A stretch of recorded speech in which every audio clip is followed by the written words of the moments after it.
محرم کے مہینے میں بہت سے مسلمان غم حسین مناتے نظر آتے ہیں، لیکن کیا اسلام ہمیں ماتم، زنجیر زنی اور تعزیہ جیسے اعمال کی اجازت دیتا ہے؟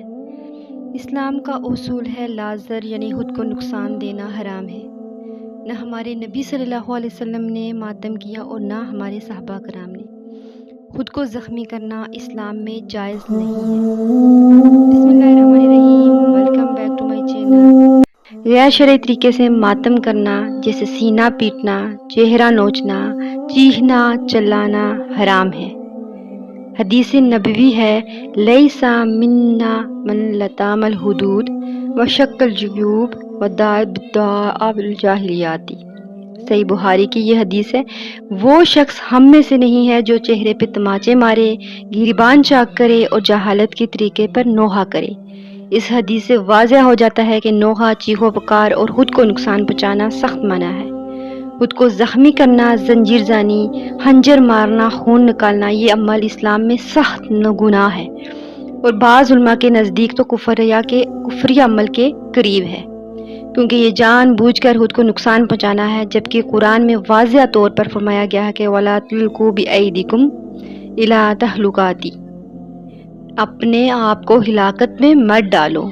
اس طرح حدیث میں ہے کہ تمہارے جسم پر تمہارا حق ہے، لہٰذا زنجیر زنی، خنجر زنی یا کوئی ایسا عمل جس سے جسم کو نقصان پہنچے ناجائز اور گناہ کبیرہ ہے۔ شعر خوانی اور مریثہ، اگر اشعار میں شرعی طور پر کوئی خلاف ورزی نہ کی جائے تو اشعار پڑھنا جائز ہے۔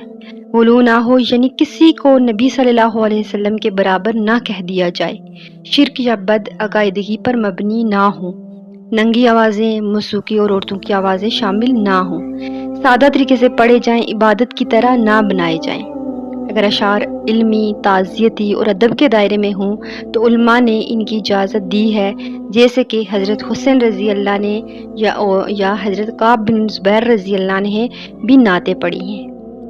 تعزیے، علم اور جلوس نکالنا یہ سب بدعت میں شمار ہوتے ہیں۔ نبی صلی اللہ علیہ وسلم، صحابہ کرام، تابع تابعین یا امام حسین رضی اللہ نے کے زمانے میں ایسے جلوس، تعزیے، علم وغیرہ کا کوئی ثبوت نہیں ملتا۔